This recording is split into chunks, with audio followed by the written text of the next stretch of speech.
जो प्राण योगी हैं वो क्या करते हैं, 7 बंद लगवा देते हैं।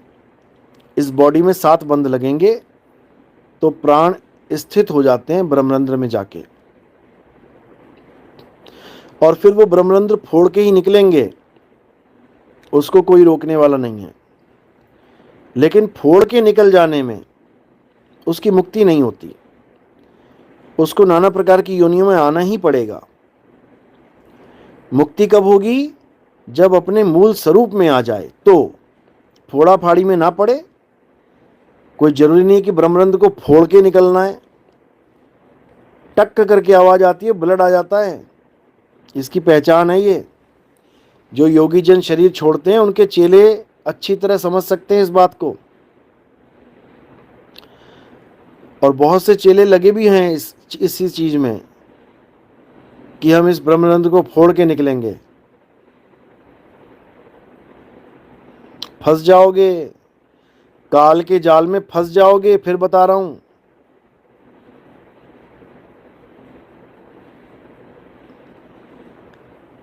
ये काल बड़ा विकराल है, किसी को नहीं बख्शता, भूल जाना।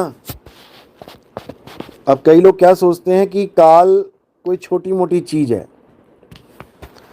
आज तुम्हें एक वीडियो दिखा देते हैं काल की, कि काल कौन है।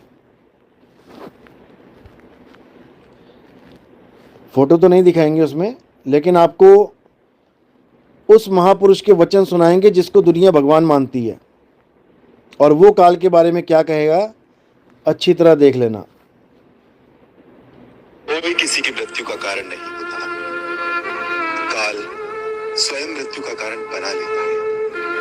कौन सी डाली ऐसी है जिस पर फूल खिला, फला और डाल से नहीं गिरा? कौन सी जीवन ज्योति ऐसी है जो प्रज्वलित हुई और बुझी नहीं? मैं, तुम, पृथ्वी पर जन्मा प्रत्येक जीव, सब एक दिन काल के काल में चले जाएंगे। ये विधि का विधान है कि धरातल पर स्थित।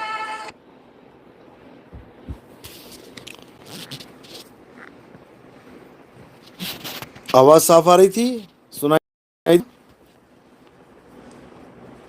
अगर साफ आ रही थी तो यस लिखो, या दोबारा चलाया जाए।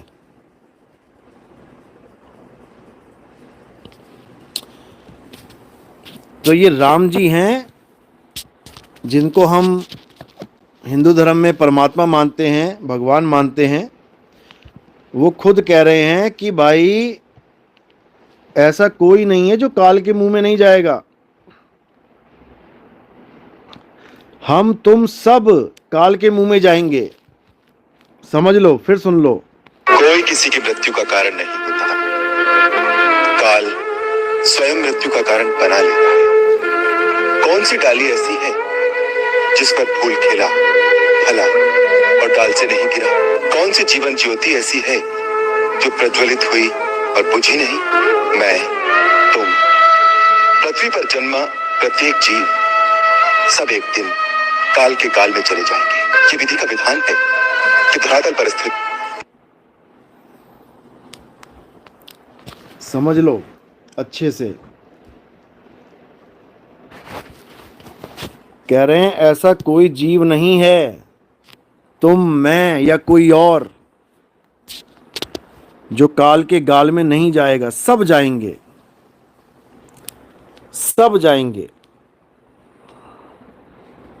ऐसा कोई है ही नहीं। अब इससे बचना है तो क्या करना पड़ेगा, उसका भी रास्ता है।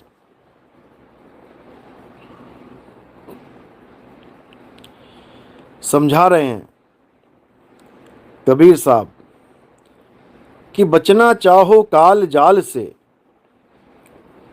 तो चीनो शब्द हमारा, और कहें कबीर अमर कर राखूं जो निज होए हमारा। अगर काल के जाल से बचना चाहते हो, यानी मृत्यु से बचना चाहते हो, तो मेरे शब्द को जान लो। तुम्हारी कभी मृत्यु होगी नहीं, अमर हो जाओगे। अब आप सोचेंगे भाई ये कैसे हो सकता है, अमर कैसे हो सकते हैं? अमर तो कोई है ही नहीं। यही भ्रम है सबको कि अमर कोई नहीं है। असल में सत्य यह है कि हम सब अमर ही हैं। हम सब अमर हैं, लेकिन अपने आप को हम शरीर मान बैठे हैं। इसलिए हम अपने आप को लिमिटेड टाइम में बांध के बैठ गए हैं कि कोई 20 साल जिएगा, कोई 30 साल जिएगा, कोई 50 साल जिएगा, जबकि हमारी कोई टाइम लिमिट ही नहीं है जीने की। समझ लो, अनंत समय के लिए जीवित हैं हम, अनंत समय के लिए। अविनाशी हैं, ईश्वर अंश जीव अविनाशी। समझ लो अच्छे से।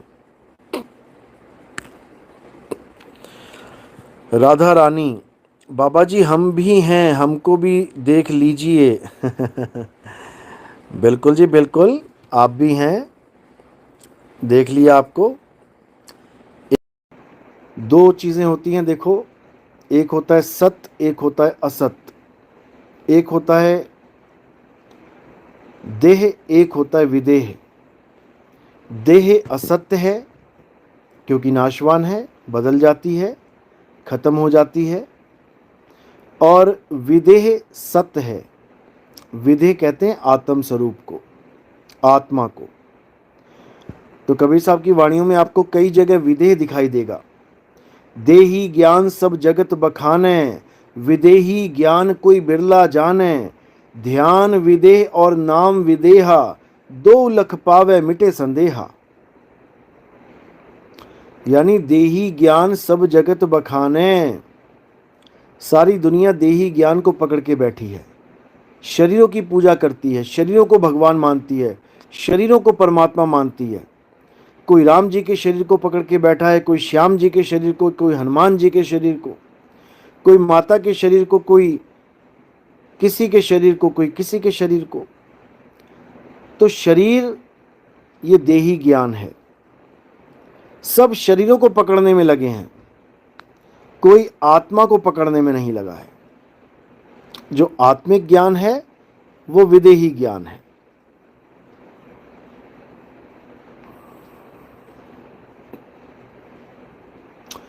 तो इसी को समझाया कि देही ज्ञान सब जगत बखान है, विदेही ज्ञान कोई बिरला जाने। उस आत्मा के ज्ञान को कोई बिरला ही जान पाता है। शरीरों का ज्ञान तो सब पकड़ के बैठे हैं। देवता छोड़ो, पितर पूजे जा रहे हैं, पितर छोड़ो, भूत पूजे जा रहे हैं, भूत प्रेत छोड़ो। ऐसे ऐसे मंदिर हैं जहां जानवरों की पूजा चल रही है। कुतिया माता मंदिर, आप YouTube पे सर्च करोगे या गूगल पे सर्च करोगे, लिखो वहां पे जय कुतिया माता मंदिर, तो कुतिया की भी पूजा चल रही है। अब और क्या करे इंसान। भेड़ों की पूजा चल रही है, भेड़ों के नाम पे मंदिर हैं, बकरों के नाम पे मंदिर हैं। क्या करोगे। सबको भगवान बना डाला। तो इसी अज्ञानता को खत्म करने के लिए संत महात्मा विदेही ज्ञान देते हैं। विदेह यानी आत्मा का ज्ञान देते हैं, आत्म ज्ञान देते हैं। आत्म में राम, राम में आत्म, चीनस गुरुमुख विचारे।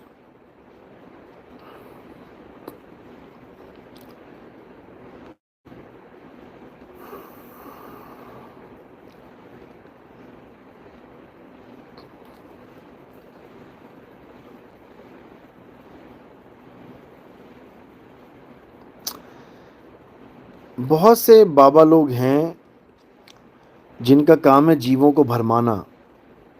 बहुत से बाबा लोग हैं, गिनती नहीं है, भारत में कोई गिनती नहीं है बाबाओं की, अनगिनत है, अनगिनत। अब इनको समझना पड़ेगा आपको कि ये हमारे भले की बात कर रहे हैं कि बुरे की। बाबा तो सभी अपने आप को कहते हैं हम परमात्मा के दूत हैं। काल का दूत तो कोई ना कहेगा अपने आप को, सब परमात्मा के ही दूत हैं। यानी परमात्मा को इतने सारे दूत बना के भेजने की जरूरत पड़ गई।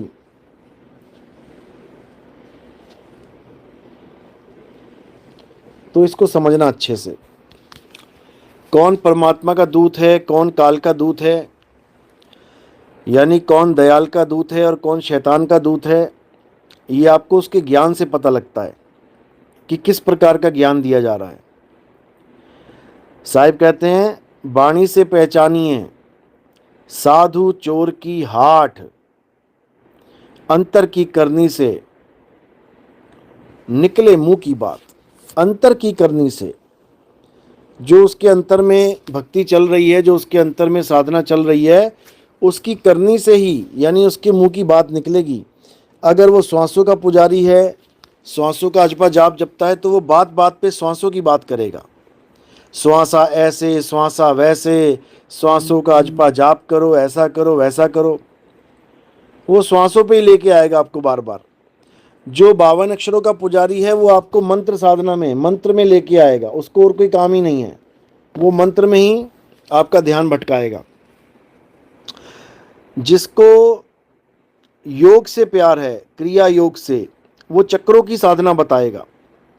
वो कहेगा गुदा बंद कर दो, गुदा में ध्यान लगा लो, मूल बंद करवाएगा, बार बार अंदर की तरफ दबाना, रोक के रखना, फिर छोड़ देना। तो उसमें क्या होता है, देखो आज गुदाबंद की बात चलिए तो गुदाबंद आपको समझा देते हैं, मूल बंद कहते हैं इसको। इसमें आनंद आता है, तो क्या है वो आनंद, किस चीज़ का आनंद है वो, अच्छी तरह समझ लेना। वो आनंद है तत्वों का आनंद। जब हम गुदा बंद करते हैं, जब हम मूल बंद करते हैं, तो जो हमारे अंदर वायु तत्व है उसका रास्ता ब्लॉक हो जाता है, बंद हो जाता है। और ये प्राण योग में ही कहलाता है। ये प्राण योगियों की ही एक क्रिया है। इसको कहीं सहज योग मत समझने लग जाना कि आत्मज्ञान है ये आत्मज्ञान नहीं है भाई। आत्मज्ञान में इस गुदा की, इस मूल बंद की जरूरत ही नहीं पड़ती। हाँ, प्राण योग में पड़ती है। तो ये लोग क्या करते हैं, ये मूल बंद करते हैं और करते करते करते करते अपनी प्राण वायु को उल्टा देते हैं। अब ये ऊपर की तरफ जाने लग जाती है। उसमें इनको इतना आनंद आता है, इतना आनंद आता है कि इनको लगता है कि बस यही है असली चीज, मिल गया परमात्मा। झूठे आनंद को, यानी कि तत्व में रह के, शरीर में रह के, उस झूठे आनंद को सत्य मान लेते हैं, फंस जाते हैं काल के जाल में। ये वायु तत्व का आनंद है भाई, वायु तत्व का आनंद है ये। तो जो प्राण योग